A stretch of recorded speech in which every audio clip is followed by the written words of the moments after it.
Assalamualaikum warahmatullahi wabarakatuh. Selamat siang Bapak Sparta dan teman-teman yang kami hormati. Kami dari kelompok 2 ingin mempresentasikan materi yang chapter 10 yang berkaitan dengan akuisisi dan disposisi gedung dan peralatan. Sebelumnya izinkan kami untuk memperkenalkan diri. Saya Dewi Yulia Biranpasana dengan NIM 2019-12-11-032. Selanjutnya, Dan saya Jana Priscilia Jadu dengan NIM 2019-12-11-020 dan selanjutnya. Dan saya Rudi Perdana dengan NIM 2019-12-11-022. next. Pada hari ini, kita akan membahas mengenai property, plant, dan equipment. Next.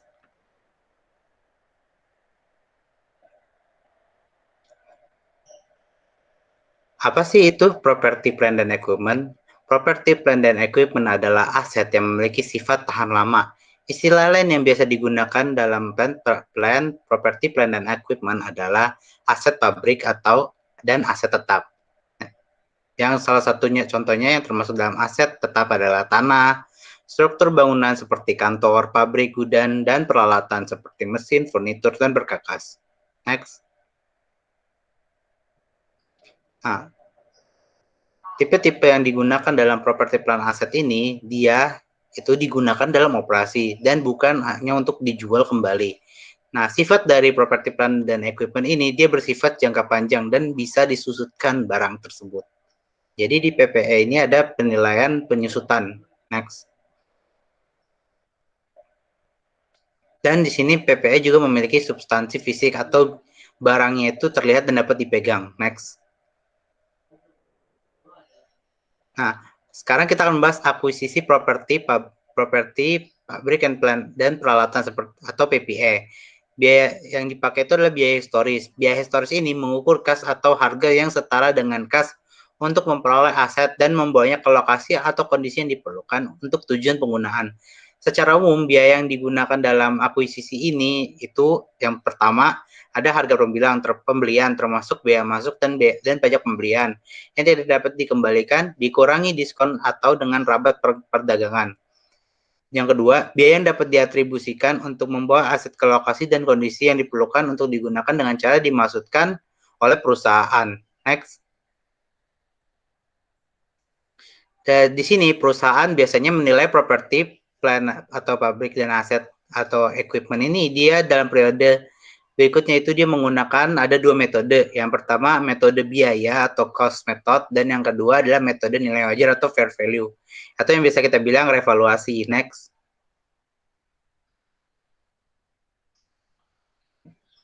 Nah, kita akan membahas mengenai biaya tanah.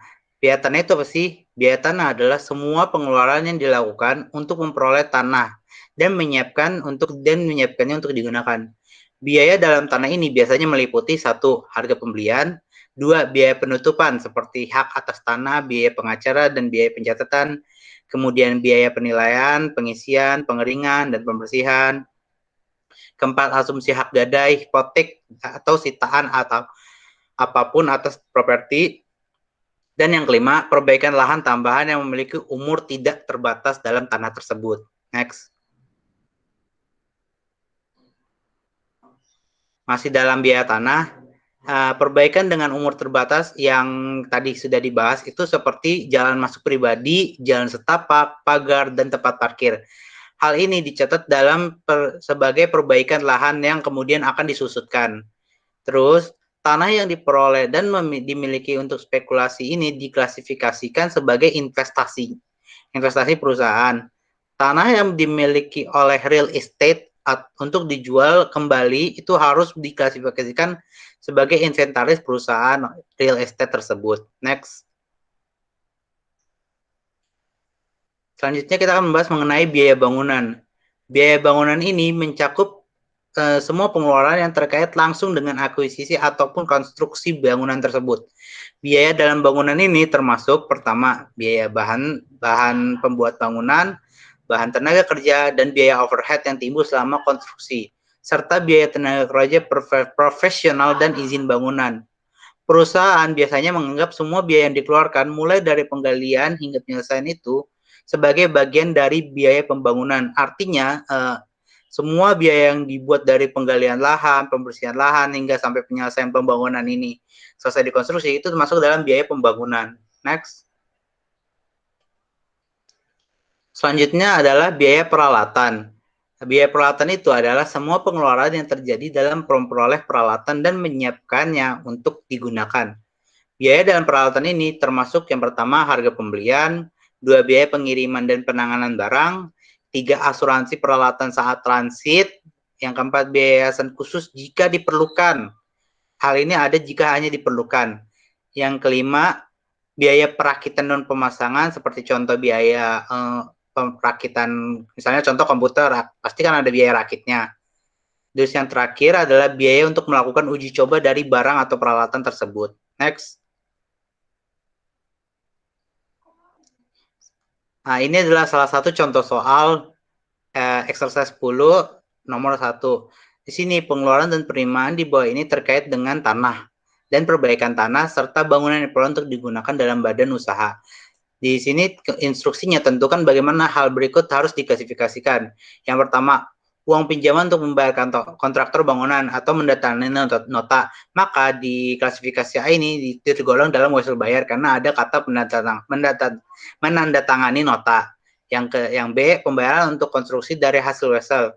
Nah, ini masuk ke dalam biaya bangunan karena ini masih dalam kategori tadi biaya pembangunan yang sudah dijelaskan. Itu dari mulai penggalian sampai penyelesaian itu termasuk masih dalam biaya bangunan. Terus yang ketiga itu biaya TPA dan pembukaan lahan, itu termasuk biaya tanah, dan pajak real estate atau yang menunggak seperti atas properti yang ditanggung oleh pembeli itu masih termasuk biaya tanah. Mengapa mereka masuk biaya tanah? Karena ini mereka membuka lahan dan ini tergolong dalam pembiayaan tanahnya. Beda lagi dengan biaya pembangunan. Kalau tadi kan pembangunan untuk konstruksi, kalau di sini tanah itu dia untuk pengadaan lahannya seperti ya pembayaran TPA yang ada di soal. Lalu yang kelima itu ada premi untuk polis asuransi 6 bulan selama konstruksi. Nah, pengelompokan ini masuk ke dalam bangunan. Kenapa masuk dalam bangunan? Karena di sini masih ada selama konstruksi dan ini asuransi ini masih dalam kategori konstruksi, masih dalam status in progress atau konstruksinya, maka masuk dalam kategori pembangunan seperti yang sudah dijelaskan sebelumnya. Next. Nah, masih lanjutan dalam soal yang berikutnya itu pengembalian premi asuransi 1 bulan karena konstruksi sudah selesai lebih awal. Ini masuk dalam penggolongan biaya bangunan karena kan tadi saya jelasin itu biaya bangunan itu dari awal hingga penyelesaian. Nah, di sini karena sudah selesai lebih awal maka itu masuk dalam biaya bangunan. Yang kemudian biaya arsitek untuk gedung itu masuk dalam biaya bangunan karena sebagai biaya untuk tenaga kerja. Yang berikutnya yang H itu biaya real estate yang dibeli sebagai lokasi pabrik, yaitu tanah terdiri dari tanah 200.000 euro dan bangunan 50.000 euro. Ini masuk dalam kategori tanah seperti yang sudah dijelaskan sebelumnya. Lalu kemudian biaya komisi dibayarkan pada agen real estate itu masih dalam biaya tanah karena dia biaya berjasa kepada tenaga kerja dalam pembiayaan tanah. Yang berikutnya yang J itu biaya meratakan dan memindahkan bangunan, itu masuk dalam biaya tanah karena kan itu kan untuk menghapus atau menghancurkan bangunan sehingga membiarkan tanah itu terbuka luas. Lalu yang terakhir itu pemasangan pagar di sekitar properti, itu masuk dalam perbaikan lahan karena tadi sudah dijelaskan seperti bangkar itu sudah dijelaskan di biaya perbaikan lahan, masuk dalam kategori perbaikan lahan. Next. Masih dalam E10.1. Nah, di sini adalah berikutnya adalah hasil nilai sisa bangunan yang dibongkar. Tadi sudah dijelaskan kan ada biaya bangunan yang sudah dihancurkan atau dihapuskan, maka itu masuk dalam kategori biaya tanah. Lalu yang berikutnya yang M, biaya yang dibayarkan selama konstruksi atas uang yang dipinjam untuk konstruksi. Ini masuk dalam kategori pengelompokan biaya bangunan karena masih dalam selama konstruksi bunga ini dibayarkan. Kemudian biaya tempat parkir dan jalan masuk itu termasuk dalam perbaikan lahan seperti yang tadi dijelaskan. Perbaikan lahan itu ada pagar, tempat parkir dan jalan masuk itu masuk dalam perbaikan lahan. Lalu O itu dia biaya penanam pohon dan semak itu secara permanen di alam itu masuk ke dalam biaya tanah karena berhubungan langsung dengan tanah. Dan yang P itu dia biaya pengendalian gedung baru itu masuk dalam biaya bangunan karena itu masih dalam konstruksi dan itu harus di penggalian, mulai dari menggali itu dia ada biayanya itu termasuk dalam pengelompokan biaya bangunan yang sudah dijelaskan di slide sebelumnya. Next. Sekarang kita akan membahas mengenai aset yang dibangun sendiri. Maksud aset yang dibangun sendiri ini ada biayanya. Nah, biaya yang dimaksud ini ada termasuk satu biaya bahan dan tenaga kerja langsung. Dalam akuntansi biaya kita dapat mengenal ini dengan direct material dan direct manufacturing labor. Lalu yang kedua atau B itu biaya overhead yang dapat ditangani dengan dua cara, yaitu yang pertama ditetapkan tidak adanya overhead tetap, dan yang kedua tetapkan sebagian dari semua biaya overhead untuk proses konstruksi. Biasanya dalam penggunaan aset yang dibangun sendiri ini perusahaan menggunakan metode kedua secara ekstensif. Metode kedua ini maksudnya adalah ditetapkan sebagian dari semua biaya overhead untuk proses konstruksi. Next. Nah, selanjutnya kita akan bahas mengenai biaya bunga selama konstruksi. Di sini ada 3 pendekatan yang telah disarankan dalam memperhitungkan biaya bunga yang timbul dalam pembiayaan bangunan. Seperti yang sudah tersedia di tabel ini, di sini kan dijelasin nih, IFRS ini dalam memanfaatkan biaya selama waktu yang timbul selama konstruksi. Nah, garis ini itu dia menunjukkan bahwa dia itu selama konstruksinya berlangsung. Pada $0 itu dia memanfaatkan tidak ada bunganya selama konstruksi karena ini masih dalam permulaan. Nanti selama perjalanan konstruksi ini ada kan kenaikan biaya atau biaya aset, maka di penghujung itu berapa dalam dolar yang dengan tanda tanya ini itu berapa sih? Nah, itu masuk dalam memanfaatkan semua biaya dana. Next. Masih dalam biaya bunga selama konstruksi, di sini IFRS membutuhkan memanfaatkan bunga aktual dengan modifikasi. Nah, IFRS ini itu konsisten dengan biaya historis atau historical cost. Nah, dalam historical cost ini, kapitalisasi ini mempertimbangkan 3 item. Yang pertama, aset yang memenuhi syarat. Yang kedua, periode kapitalisasi. Dan yang ketiga, jumlah untuk dikapitalisasi. Next. Dari itu dijelaskan adalah aset yang memenuhi syarat. Aset yang memenuhi syarat itu apa aja sih? Yaitu adalah yang memerlukan jangka waktu yang cukup lama untuk menyiapkannya dan untuk penggunaan dan penjualan yang diinginkan. Dari aset yang memenuhi syarat ini ada 2 jenis aset. Yang pertama, aset yang sedang dibangun untuk digunakan sendiri oleh perusahaan, dan yang kedua, aset yang dimaksudkan untuk dijual atau disewakan yang dibangun dan diproduksi oleh sebagai proyek yang terpisah dari aset perusahaan itu sendiri. Next. Yang berikutnya ada periode kapitalisasi. Periode kapitalisasi ini kan ada periode itu berarti kan ada babak-babaknya atau pengelompokannya. Jadi periode kapitalisasi ini dimulai ketika yang pertama pengeluaran untuk aset itu sedang terjadi, yang kedua aktivitas untuk menyiapkan aset untuk digunakan atau dijual sedang berlangsung, yang ketiga biaya bunga yang sedang terjadi. Ini dimulai periode kapitalisasinya itu saat tiga hal itu terjadi. Nah, kemudian periode kapitalisasi ini berakhir apabila aset yang tersebut secara substansial itu telah lengkap dan siap digunakan. Maknanya di sini artinya aset yang sudah dibuat itu sudah jadi dan sudah siap untuk digunakan. Next. Berikutnya adalah jumlah yang dimodalkan. Nah, jumlah yang dimodalkan ini lebih memanfaatkan yang lebih kecil, biaya yang lebih kecil dari yang pertama, biaya bunga yang sebenarnya timbul, dan yang kedua, bunga yang dapat dihindari. Maksudnya bunga yang dapat dihindari ini adalah jumlah biaya bunga selama periode yang secara teoritis atau teori dapat dihindari oleh perusahaan jika tidak melakukan untuk melakukan pengeluaran terhadap asetnya. Next.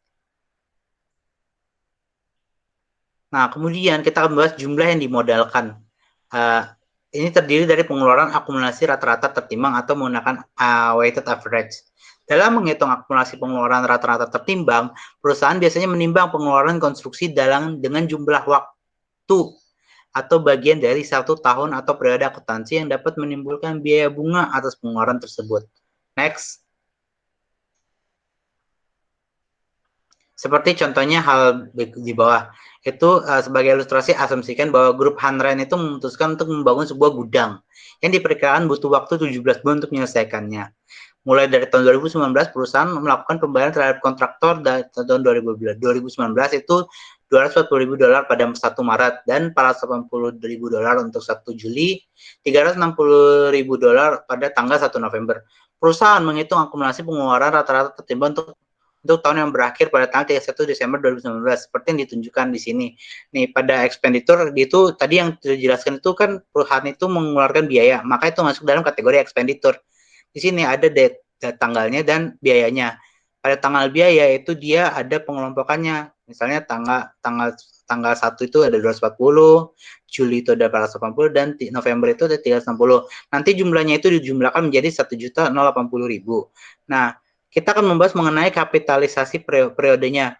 Di sini ada kapitalisasi periodenya, itu dihitungan selama per bulannya atau per tahun. Di sini kan awal pertama kali Maret, Juli, November itu lompat-lompat kan. Maka nanti ada kapitalisasi periodenya ada 10/12 di bulan Maret, terus 6/12, dan di November itu 2/12. Jadi lebih ke arah lebih ke arah tempatnya pengelompokan bulannya sih. Maka nanti tinggal dikali saja kapitalisasi periodenya, baru nanti akan dapat weighted average expenditure. Dari 240 dikali 10/12 hasilnya 200.000, 480.000 dikali 6/12 hasilnya 240.000, dari 360.000 dikali 2/12 hasilnya 60.000. Nah, nanti dari weighted average ini jumlahkan hasilnya $500.000. Next.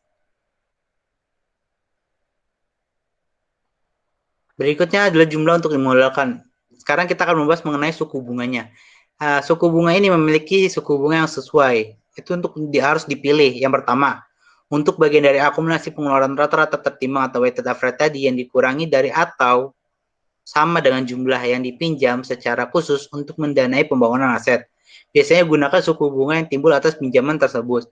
Nah, yang kedua, untuk bagian dari akumulasi pengeluaran rata-rata tertimbang yang lebih besar dari hutang yang timbul secara khusus untuk mendanai pembangunan aset, itu menggunakan rata-rata tertimbang suku bunga yang timbul dari semua hutang lainnya selama periode tersebut. Next. Next. Nah, berikutnya kita akan bahas mengenai suku bunga yang tadi dijelasin ada yang diperlihatkan adalah penghitungan tingkat kapitalisasi atau tingkat bunga rata-rata tertimbang untuk hutang yang lebih besar dari jumlah yang dikeluarkan secara khusus untuk mendanai pembangunan aset. Nah, di sini dijelasin nih ada given dari soal itu 12%. 12% itu untuk 2 tahun note. Terus kemudian 9% untuk 10 tahun bond dan 7,5% dari 20 year bond atau 20 tahun. Nah, di sini ada kita dapat prinsipalnya 600.000, 2 juta, 2 juta dolar, dan 5 juta dolar. Itu nanti akan ditambah prinsipalnya. Terus kemudian kita mendapatkan interest. Interestnya dari mana? Yaitu interest dari 600 dikali 12%. Maka hasilnya ada 72.000. Hal yang serupa juga sama dengan bond yaitu 9% dikali 2 juta hasilnya 180.000 dan 7,5% dikali 5 juta hasil 375.000. Maka dapat hasilnya nanti untuk interest itu totalnya 627.000 dan untuk prinsipalnya 7.600.000. Lalu kita akan ditanyakan kan bagaimana kapitalisasi rate-nya atau persentase dari kapitalisasi. Maka rumusnya adalah total dari semua interest itu dibagi total prinsipal atau total bawaan dari jumlah awal, maka 627.000 itu dibagi 7.600.000, hasilnya 8,25%. Next. Ini adalah contoh komprehensif yang lain. Seperti contoh pada 1 November 2012, Shala Company mengkontak Paver Construction Co. untuk membangun sebuah gedung dengan harga 1.400.000 di atas tanah yang seharga $100.000. Dibeli dari kontraktor dan termasuk dalam pembayaran pertama. Salah melakukan pembayaran berikut kepada perusahaan konstruksi selama 2019. Ini data di given by soal atau sudah diberikan pada tanggal 1 Januari itu $210, Maret 1 itu $300, $300.000, Mei 1 itu $540.000, Desember 31 itu $150, dan totalnya itu dijumlahin dari pembayaran yang telah terjadi. Maka hasilnya $1.500.000. Next. Nah, ini untuk menyelesaikan bangunan apabila Paver Consortium menyelesaikan bangunan dan siap dihuni pada tanggal 31 Desember, berarti Shala itu masih memiliki sisa hutang yang ada pada 30 Desember tadi. Nah, bagaimana sih hutangnya? Sudah di-given nih di soal hutang konstruksi khusus yaitu 15% wesel bayar 3 tahun untuk membiayai pembelian tanah dan pembangunan gedung dari tanggal 31 Desember 2018 dengan hutang bunga setiap tahun pada tanggal 31 Desember. Nah, wesel bayar yang tadi kan 15% dari totalnya, maka hasilnya itu 750.000. Nah, berikutnya itu dari biaya konstruksi kan. Berikutnya itu adalah hutang lainnya. Ya, hitungan biaya hitungan lain hutang lainnya itu kan ada 10% wesel bayar dari 5 tahun pada tanggal 31 Desember 2015. Untuk 5 tahun dengan bunga terutang setiap tahun pada tanggal 31 Desember. Jadi setiap 31 Desember itu ada bunga terutangnya, maka 10% tadi dikali itu hasilnya hasilnya 550.000. Lalu kemudian obligasi 12% dengan 10 tahun yang diterbitkan 31 Desember 2014 dengan hutang bunga setiap tahun itu tanggal 31 Desember. Maka hasilnya adalah 600.000 karena dikali 12%. Hasilnya 12%. Lalu kemudian instruksinya di sini hitung akumulasi pengeluaran rata-rata tertimbang untuk tahun 2019. Next. Nah, ini ada kapitalisasi dari yang sudah dijelaskan sebelumnya. Tadi kan kita udah jelasin itu cuma sampai bulan Desember. Sekarang kita nambah lagi bulan Januari, Maret, Mei, dan terakhir Desember. Ini untuk tahun 2019 saja. Kan tadi sudah dijelasin tuh masukannya berapa, 310.000, 300.000, 540.000, dan 450.000 dengan total 1.500.000. Nah, kemudian kita tahu kan ada koordinir kapitalisasi produk.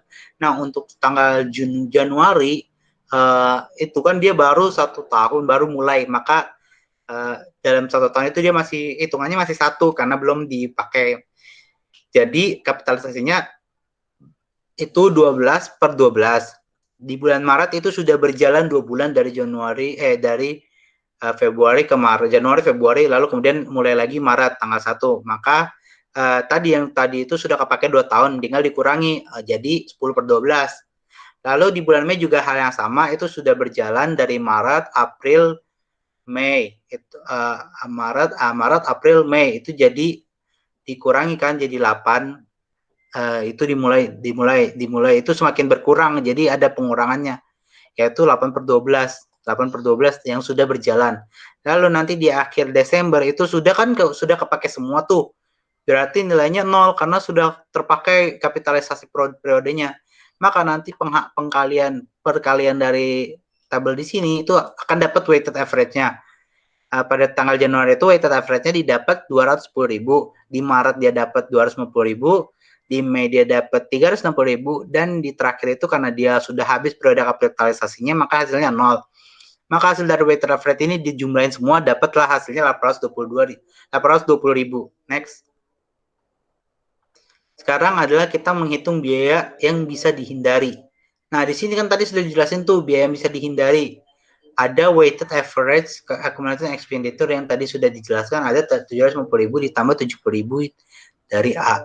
A ini didapat dari amount by which weighted average accumulated product expenditure exit of specific construction loan atau utang konstruksi. Maka hasilnya dari 750.000 ditambah 820.000 ditambah 70.000 hasilnya 820.000.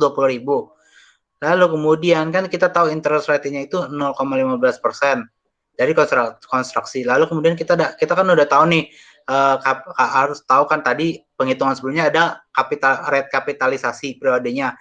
Kita hitung tadi dari penjumlahan yang tadi itu kan ada 127.000 dibagi 1.150.000, hasilnya 11.040. Nah, 127.000 ini didapat dari penghitungan yang bond dan note ini, yaitu tadi prinsipalnya kan 550.000 dan di note itu 550.000 dan di bond itu 600.000, totalnya 1.150.000. Maka interestnya cuma tinggal dikali aja, 550.000 itu dikali 10% dan 600.000 itu dikali 12%, hasilnya 55.000 ditambah 72.000, hasilnya 127.000. Nah, kita sudah dapat nih dua interest rate-nya, nanti tinggal dikaliin aja untuk menghitung biaya bunga yang bisa dihindari. Maka nanti 750.000 itu dikali 0,15% dan pada saat tadi penghitungan tadi yang 70.000 itu dikali dari periode kapitalisasi rate-nya sebesar 0,1104. Hasilnya itu 112.500 dan 7.728. Tinggal dijumlahkan hasilnya 120.228.000. Next. Sekarang kita akan menghitung biaya bunga aktual yang mewakili jumlah bunga maksimum yang dapat dikapitalisasi selama 2019. Di sini tadi sudah jelasin untuk construction note-nya itu kan dia 750.000 dikali 15%. Itu hasilnya tinggal dikali saja jadi 112.500. Lalu kita dapat ada note-nya dengan rate itu 10% yang sudah dijelaskan. Maka tinggal dikali 550.000 itu dikali 10%, hasilnya 55.000, dan sama dengan 10 year bond itu 600.000 dikali dengan rate-nya 12%. Itu 72.000. Maka kita dapatlah actual interest rate yang sebenarnya terjadi di saat itu dari penjumlahan construction note, 5 year note, dan 10 tahun bondnya. Hasilnya 239.500. Di sini biaya bunga yang dapat dikapitalisasi salah itu kurang dari 120.228 yang telah dijelaskan tadi, yaitu dari bunga yang dapat dihindari, dan 239.500 dari biaya aktual. Maka atau kita bisa dapat sebut biayanya ini yang dikapitalisasi itu hanya 120.228. Next. Nah, sekarang kita masuk dalam jurnal entry-nya. Tadi kan kita sudah bahas tuh jurnal entry-nya. Nah, ini jurnal entry-nya. Pada tanah itu harganya 100.000. 100.000. 100.000. Nah, kemudian pada bangunan itu ada 110.000. Maka di cash itu akunnya jumlahnya itu 100.000 ditambah 110.000, hasilnya 210.000. Pada bulan Maret itu kan bangunan pada cash, itu nominalnya tadi sudah dijelaskan 300.000. Pada Mei juga dijelaskan juga hal yang sama, yaitu bangunan pada cash, karena itu masih dalam pembangunan konstruksi atau masih dalam biaya bangunan, sehingga jadi akunnya bangunan pada cash. Nilainya 540.000 dan 540.000. Nah, pada tanggal 30 Desember ini kan dia kan pembayaran bunga dan penyelesaiannya. Nanti nilainya itu kan bangunan pada cash itu totalnya 450.000. Tapi berikutnya kan kita sudah hitung nih biaya bunga modal, terus kemudian beban bunganya pada cash.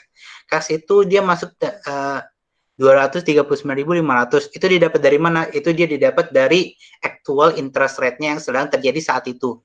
Nah, pada saat pembangunan yang dihindari itu kan dia dapatnya 120.228. Maka beban bunga itu tinggal dikurangi dari selisih kas dan bangunannya itu.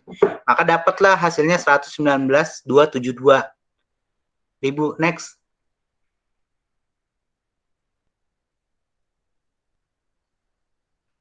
Berikutnya, pada tanggal 31 Desember, Salah mengungkapkan bahwa bunga yang dikapitalisasi baik sebagai bagian dari laporan laba rugi maupun dalam catatan serta laporan keuangan. Nah, di sini ini adalah pencatatan dalam laporan laba rugi, yaitu dijelasin di given nih.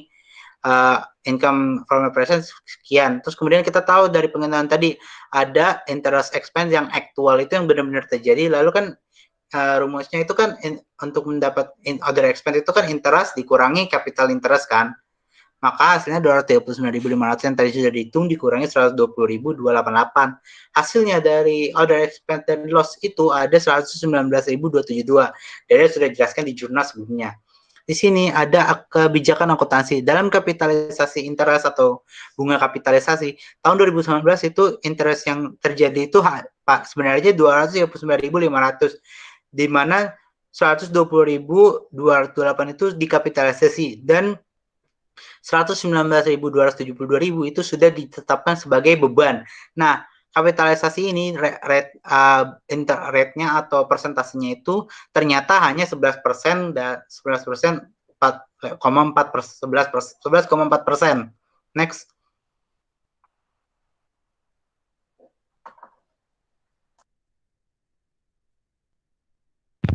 Selanjutnya kita akan membahas masalah khusus terkait dengan kapitalisasi bunga. Masalah khusus yang terkait dengan kapitalisasi bunga terdapat dua, yaitu pengeluaran untuk tanah dan yang kedua adalah penghasilan bunga. Nah, pengeluaran untuk tanah adalah biaya bunga yang dikapitalisasi merupakan bagian dari biaya gedung dan bukan tanah.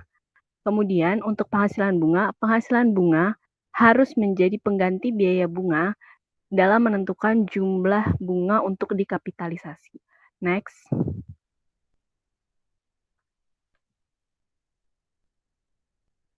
Nah, dalam pencatatan, perusahaan harus mencatat properti, gedung, dan peralatan pertama pada fair value dari apa yang diserahkan atau pada fair value dari aset yang diterima. Nah, pemilihan keduanya ini bisa saja dari yang mana aja yang paling jelas. Next. Selanjutnya kita akan masuk kepada penaksiran PPE. Nah, yang pertama itu ada diskontotas. Diskontokas. Nah, diskontokas ini diambil atau tidak umumnya dianggap diskontotas kas saat diambil atau tidak umumnya dianggap sebagai pengurangan biaya aset. Nah, untuk kontrak yang kedua ada kontrak pembayaran tertunda. Aset dibeli melalui kredit jangka panjang dicatat pada nilai kini pertukaran. Kemudian pembelian borongan. Alokasi total biaya di antara berbagai aset berbasis nilai pasar sebenarnya. Kemudian yang terakhir ada penerbitan saham. Nilai pasar saham yang diterbitkan merupakan indikasi nyata biaya properti yang diperoleh. Next. Nah, kita masuk juga di pertukaran aset non-moneter. Pertukaran aset non-moneter ini umumnya dihitung berbasis pada fair value aset yang diserahkan, fair value yang diterima, dan bisa dipilih manapun dari keduanya yang lebih jelas. Nah, perusahaan harus menunjukkan dengan segera keuntungan atau kerugian pertukaran ketika transaksi memiliki substansi komersial. Next. Nah, yang dimaksud substansi komersial sebelumnya.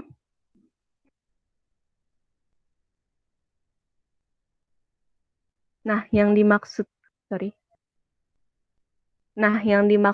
dari substansi komersial adalah pertukaran memiliki substansi komersial jika aliran kas berubah sebagai hasil transaksi, yaitu jika posisi ekonomis kedua pihak berubah, transaksi memiliki substansi komersial. Next.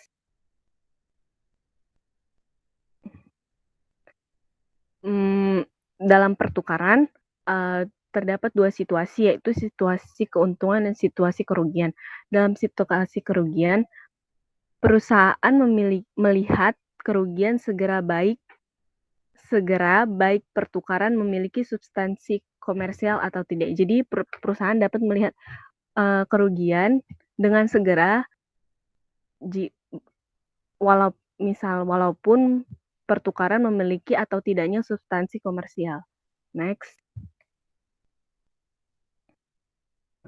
Kemudian bagaimana jika situasinya menguntungkan?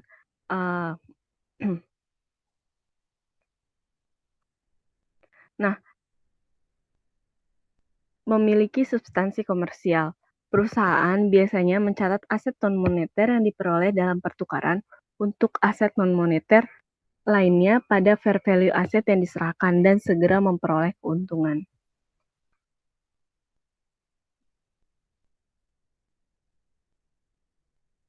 Kemudian kita masuk pada bantuan pemerintah. Nah, dalam bantuan pemerintah terdapat dana bantuan, merupakan bantuan yang diterima dari pemerintah dalam bentuk transfer sumber daya ke perusahaan dan imbalannya, dipenuhi pada kondisi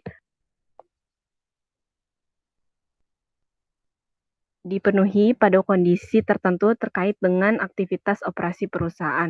Nah, menurut IFRS mengharuskan dana bantuan dimasukkan ke dalam pendapatan atau bisa disebut juga dengan pendekatan pendapatan pada basis sistematis yang menyesuaikan biaya yang terkait dan yang hendak diganti. Next. Selanjutnya ada biaya selanjutnya untuk akuisisi. Nah, untuk biaya selanjutnya untuk akuisisi ini itu adalah bagaimana kita mengenali biaya setelah akuisisi sebagai aset. Jika biaya tersebut dapat diukur dengan andal dan besar, maka kemungkinan perusahaan akan memperoleh manfaat ekonomi yang baik di masa depan. Nah, untuk manfaat-manfaat ekonomi ini mencakup peningkatan useful life, jumlah produk yang akan diproduksi, dan kualitas produk yang akan dihasilkan nantinya. Nah, untuk jenis pengeluaran itu ada 4. Yang pertama ada additional atau penambahan, yaitu peningkatan atau perluasan aset yang ada. Yang kedua improvement atau replacement, perbaikan dan penggantian, di mana penggantian aset yang lebih baik atau serupa dengan aset yang sudah ada sebelumnya. Yang ketiga rearrangement atau reorganization, atau penataan ulang dan reorganisasi, di mana terjadi perpindahan aset dari satu lokasi ke lokasi lainnya. Dan yang terakhir adalah repairs atau perbaikan, di mana terjadi pengeluaran yang menjaga aset dalam kondisi operasi. Nah, berikut merupakan perlakuan akuntansi normal terhadap setiap jenis pengeluaran yang tadi. Itu yang pertama ada penambahan, yaitu untuk perlakuannya terjadi kapitalisasi biaya tambahan ke akun aset. Yang kedua, perlakuan terhadap perbaikan dan penggantian, yaitu menghilangkan biaya dan akumulasi penyusutan aset lama, mengakui keuntungan dan kerugian, dan yang terakhir, kapitalisasi biaya perbaikan atau penggantian. Nah, untuk yang ketiga, perlakuan akuntansi kepada penataan ulang dan reorganisasi adalah biaya beban dari penataan ulang dan biaya kos reorganisasi akan dijadikan sebagai biaya beban atau expense. Dan yang terakhir untuk perlakuan akuntansi pada jenis pengeluaran perbaikan, yaitu ada 2. Yang pertama perlakuan biasa dan perlakuan utama. Untuk perlakuan biasa itu biaya beban perbaikan pada saat terjadi, dan yang untuk utama yaitu menghilangkan biaya dan akumulasi penyusutan aset lama, mengakui keuntungan dan kerugian, dan yang terakhir memanfaatkan biaya perbaikan besar. Nah, dalam menentukan bagaimana biaya harus dialokasikan setelah akuisisi, biasanya perusahaan akan mengikuti kriteria yang sama yang digunakan untuk menentukan biaya awal properti, pabrik, dan peralatan. Bahwa mereka akan mengakui biaya sebagai aset ketika biaya tersebut dapat diukur dengan andal dan kemungkinan besar perusahaan akan memperoleh manfaat ekonomi di masa depan. Yang selanjutnya ada disposisi properti, pabrik, dan peralatan. Nah, untuk disposisi properti, pabrik, dan peralatan, biasanya perusahaan dapat menghentikan aset pabrik secara sukarela atau melepaskannya dengan yang pertama terjadi penjualan, bertukar, konversi yang tidak sengaja, atau terjadi pengabaian, di mana untuk penyusutan harus dilakukan sampai pada tanggal disposisi terjadi. Nah, untuk yang contoh penjualan aset tanaman, di mana Barat Group mencatat terjadi depresiasi mesin seharga 18.000 selama 9 tahun dengan tarif 1.200 per tahun. Jika menjual mesin tersebut pada pertengahan tahun ke-10 seharga 7.000, maka Barat berapa penyusutannya akan tercatat sebagai hingga tanggal penjualan. Maka akun yang akan tercatat yaitu beban penyusutan terhadap akumulasi penyusutan mesin, di mana akan terdapat perhitungan yaitu kan tadi 1.200 dikali dengan 1/2, maka akan hasilnya yaitu 600 untuk beban penyusutan dan akumulasi penyusutannya juga 600. Nah, ini untuk pencatatan yang selanjutnya yaitu ada cash-nya tadi sebesar pada pertengahan tahun ke-10 7.000, dan untuk mesin ada 18.000, dan yang selanjutnya akumulasi penyusutan mesin terhitung yaitu 18.000 dikurang 7.000 kan 11.000, lalu ditambah dengan keuntungan dari pembuangan mesin 400, maka didapatkan akumulasi penyusutan mesinnya yaitu 11.400. Nah, ini yang selanjutnya tadi ada konversi tidak sengaja. Terkadang layanan aset dihentikan melalui beberapa jenis konversi yang terjadi secara tidak sengaja seperti kebakaran, banjir, pencurian, ataupun terjadi kutukan, di mana perusahaan akan melaporkan perbedaan antara jumlah yang dipulihkan, misalnya dari penghargaan penghukuman atau pemulihan asuransi jika ada, dan nilai buku aset sebagai keuntungan atau kerugian. Mereka akan memperlakukan keuntungan atau kerugian ini seperti pada jenis disposisi lainnya. Nah, ini contoh selanjutnya yaitu Camel Transport Corp harus menjual pabrik yang terletak di properti perusahaan yang berdiri tepat di jalan raya antar negara bagian, di mana Unta menerima $500.000 yang secara substansial melebihi nilai buku yaitu $150.000 dan nilai buku bangunan yaitu ada $100.000, di mana biaya $300.000 akan dikurangi dengan akumulasi penyusutannya sebesar $200.000. Maka akan dibuat entry sebagai berikut, di mana diketahui cash yaitu sebesar $500.000 dengan diketahui juga akumulasi penyusutannya untuk bangunan yaitu ada $200.000. Lalu untuk nilai bangunan ada $300.000 dan untuk nilai tanah yaitu ada 150. Maka akan didapatkan keuntungan dari pembuangan aset pabrik sebesar $250. Sekarang kita akan masuk ke dalam pembahasan soal chapter 9. Next.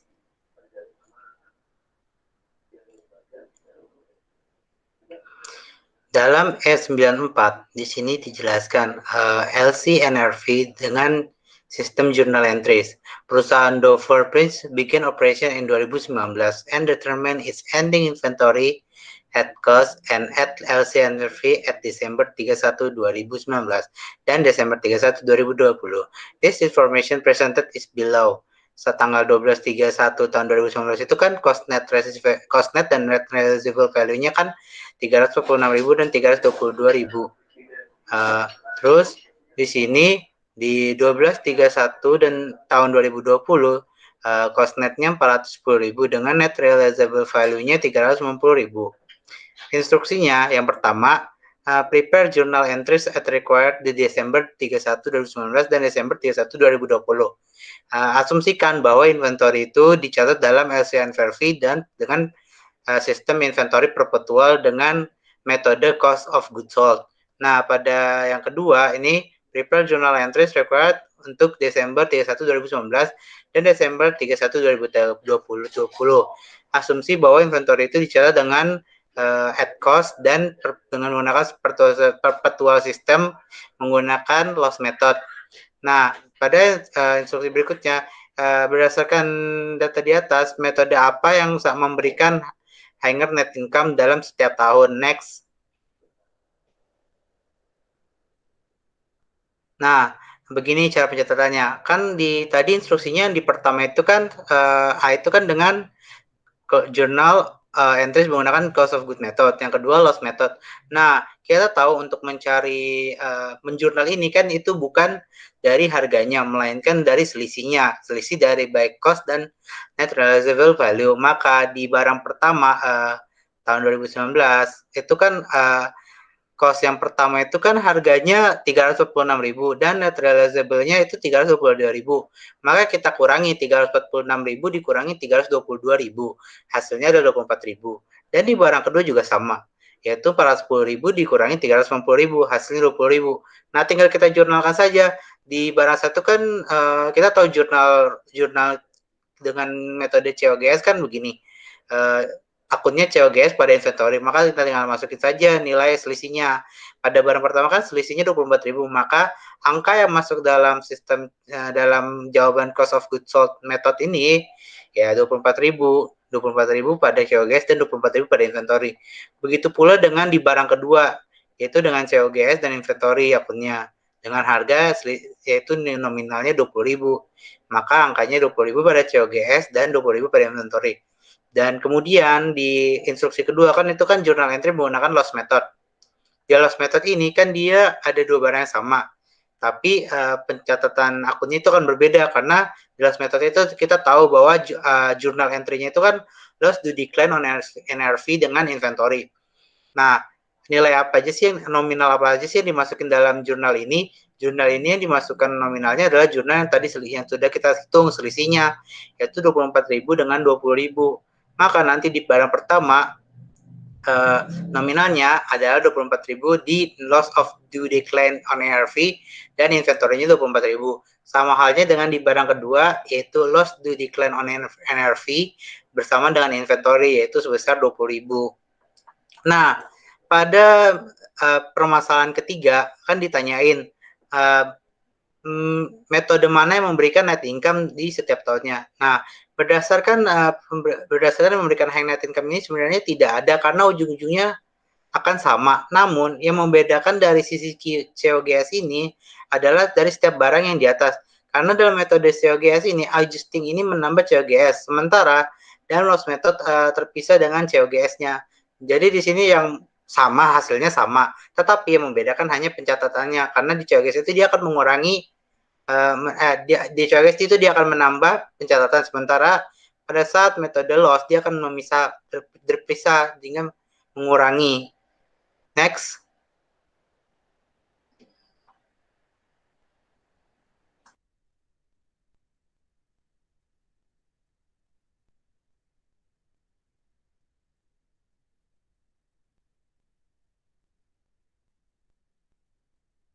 Oke, baik. Sekarang kita akan masuk di pembahasan soal nomor S915 atau exercise 9,15.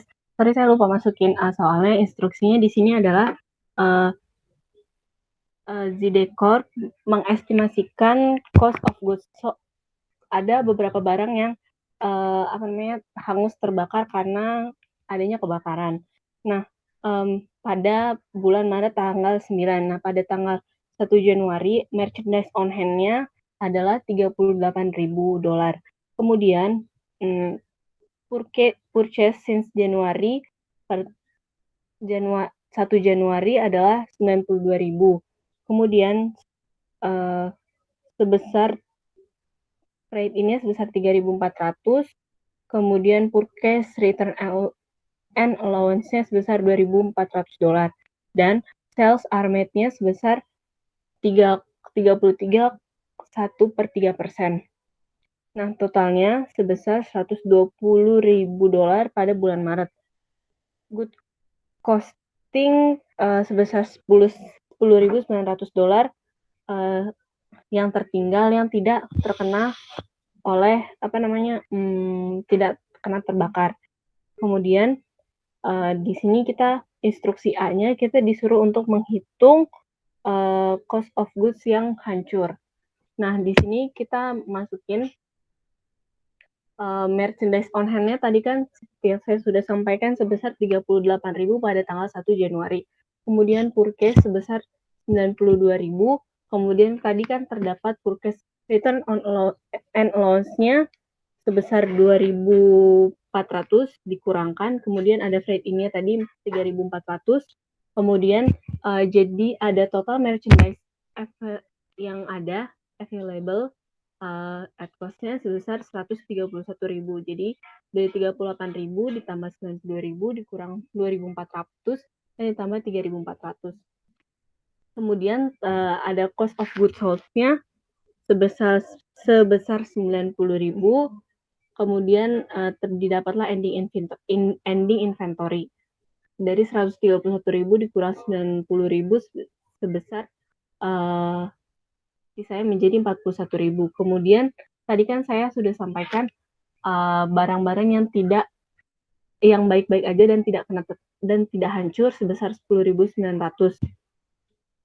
Kemudian jadi sisanya dari 41.000 dikurang 10.900, estimasi yang hancur atau hancur akibat kebakarannya sebesar 31.100. Next.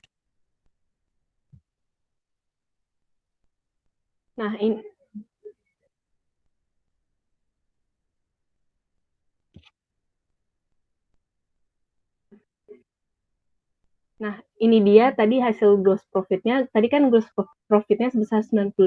Nah, dapat dari mana? Gross profit itu 33,1/3%. Tadi yang dari sales-nya kan dia tadi pacuannya adalah sales kan.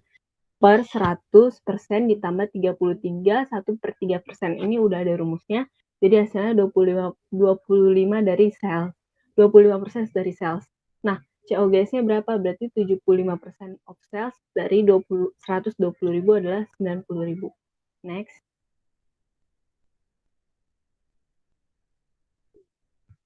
Nah, kemudian yang B-nya itu soalnya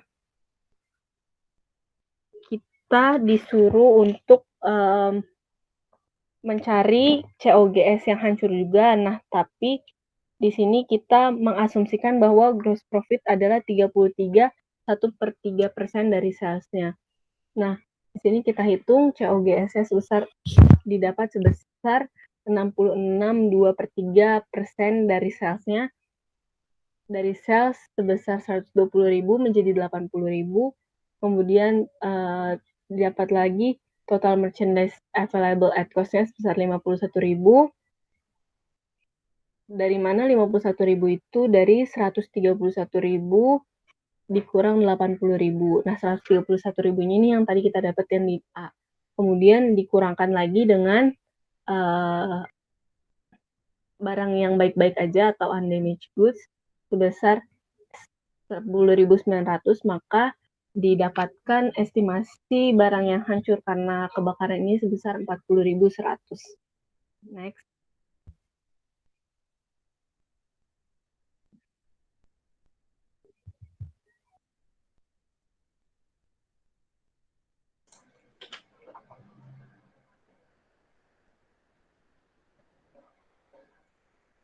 Berikutnya adalah kita akan membahas soal dengan nomor E918. Di sini kan kita diminta menggunakan gross profit method dengan problem Sliver Lumber Company handle 3 principal line of merchandise, di mana rate dari gross of profit ini dia the profit on cost ya, menggunakan gross profit on cost itu pada lumber sebesar 25%, millwork 30%, dan hardware 40%.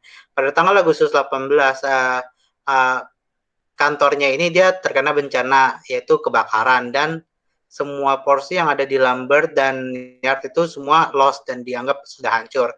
Yang bisa kita ketahui di sini dia tidak punya detail dari perpetual record atau yang mana yang telah dijalankan. Yang dapat kita ambil adalah bahwa ada beberapa fakta dari general ledger yang tersimpan di dalam fireproof kotak fireproof yang tahan api, dan itu masih belum terbakar sama sekali dan itu aman. Nah, data-data dari general ledger ini ada dalam inventory tanggal Januari tanggal 1 2019 pada lumber, millwork, dan hardware itu ada $250.000, $90.000, dan $45.000. Sementara purchase di bulan Agustus tanggal 18 2019 itu $1.500, $375, dan $160.000. Nah, sales pada Agustus 18 2019 itu dia ada $2.050, $533.000, dan $245.000.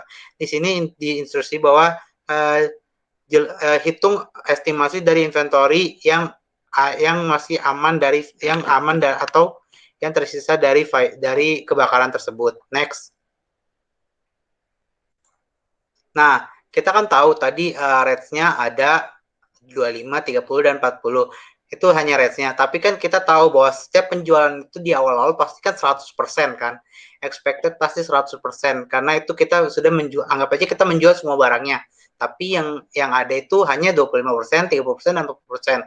Maka untuk mencari barang yang kita tahu bahwa yang hilang di sini inventory yang sebelum dijual kan awalnya 100%. Maka kita pakai rumus di sini rate-nya per 100% ditambah rate yang tadi dijelaskan. Di sini lumber kita dapat 25% per 100% ditambah 25%. Di millwork juga sama, 30% per 100% ditambah 30%. Hardware juga sama, 40% per 100% ditambah 40%. Maka hasil dari semua penghitungan dari lumber, millwork, dan hardware itu kan dapat di lumber itu 0,2, atau kita bisa sebut dalam pecahan itu 1/5. Di millwork kita dapat 3/13 dalam bentuk pecahan, dan hardware itu 2/7 dari pecahan. Nah, kan kita tahu nih loss of the pair-nya yang hilang di sini kan 1/5 yang loss-nya. Maka cuma tinggal kita kali aja 1/5 dikali 2.250.000. Maka dapat hasil 1.640.000. Terus di millwork juga sama. Tapi di sini kan dia ada 10/13. Dari mana 10/13? Nah, 10/13 ini dia dapat dari 13/13 atau satu dalam bentuk pecahan dikurangi dari yang hilang, yang terbakar, yaitu 3/13. Maka yang masih ada kan cuman 10/13, maka 10/13 ini nanti dikali 533.000 atau salesnya, maka dapatlah hasil 410.000. Hal yang serupa juga sama di hardware, ya dapat 5/7 dari 7/7 dikurangi 2/7, yaitu 27/7 ini dia barang utuhnya dan dikurangi yang telah kebakar. Hasilnya 5/7 itu hasilnya 5/7 itu yang 245.000 itu dikali, maka dapat hasil 175.000. Next.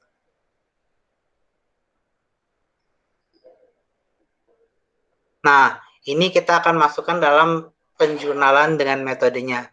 Nah, gross profit method kan tadi jelasin. Nah, pada saat kita masukin dulu angka-angkanya. Pada saat awal kan dia dapat nih inventory pada saat in cost ya. Dalam cost yang ada di soal itu ada 250.000 dan 90.000 dan 45.000. Di purchase tanggal 18 bulan Agustus dia ada 1.500.000, terus 375.000 dan 160.000. Nah, kita tahu nih awalnya dia punya inventory awal terus ditambah pembelian, maka yang available untuk di sell kan berarti cuma tinggal ditambahin kan 1.500.000 ditambah 250 hasilnya 1.750.000.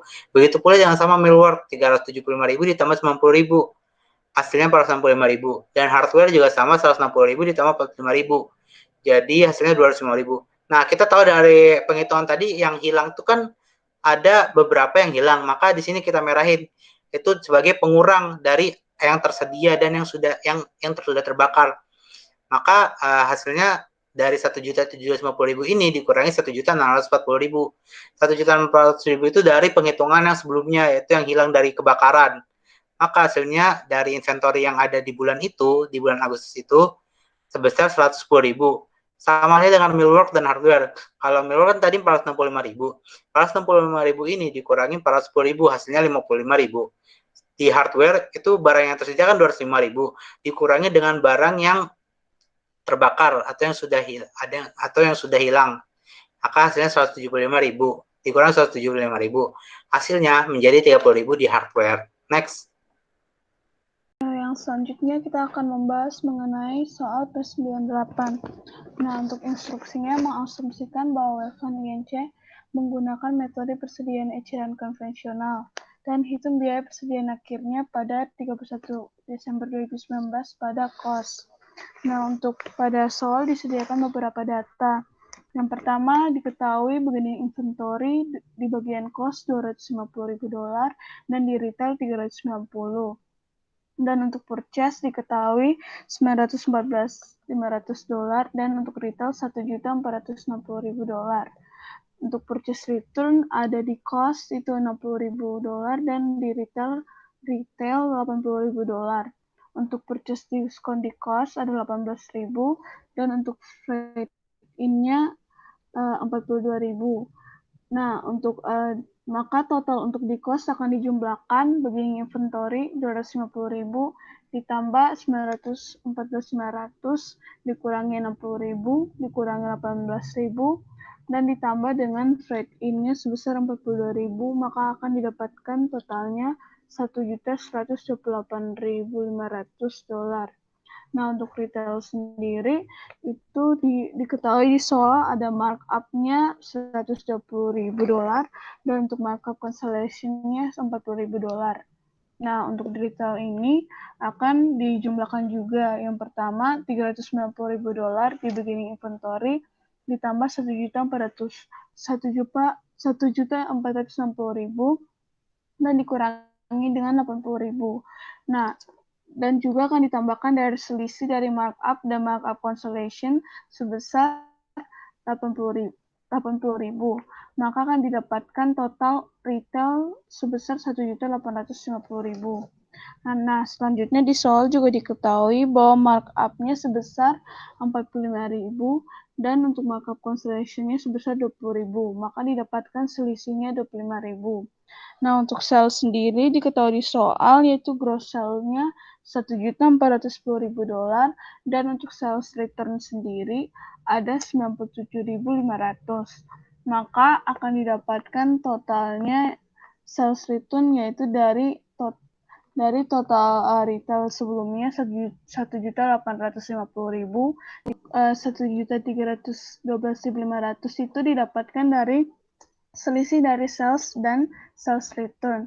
Maka selanjutnya untuk inventory loss to the big H itu didapatkan juga dari soal, yaitu sebesar $8.500 dan untuk employee discount-nya ada $8.000. Nah, maka akan didapatkan jumlah dari semuanya untuk retail, yaitu didapatkan 500.000 sebagai ending inventory dari retail. Maka kita akan mencari sekarang ending inventory dari cost. Yang pertama kita akan mencari retail rasionya itu untuk cost dengan membagikan hasil dari yang tadi total dari cost dan total retail. Total cost yaitu 1.128.500 dibagi dengan total dari retail yaitu sebesar $1.850.000, maka didapatkan hasilnya 61%.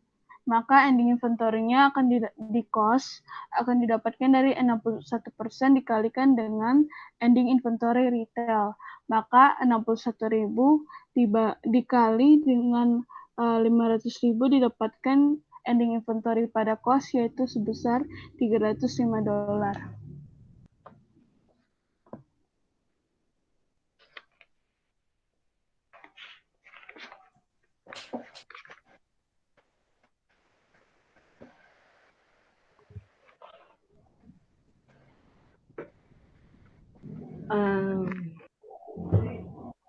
Sekian dari presentasi kami, kurang lebihnya mohon maaf. Wassalamualaikum warahmatullahi wabarakatuh.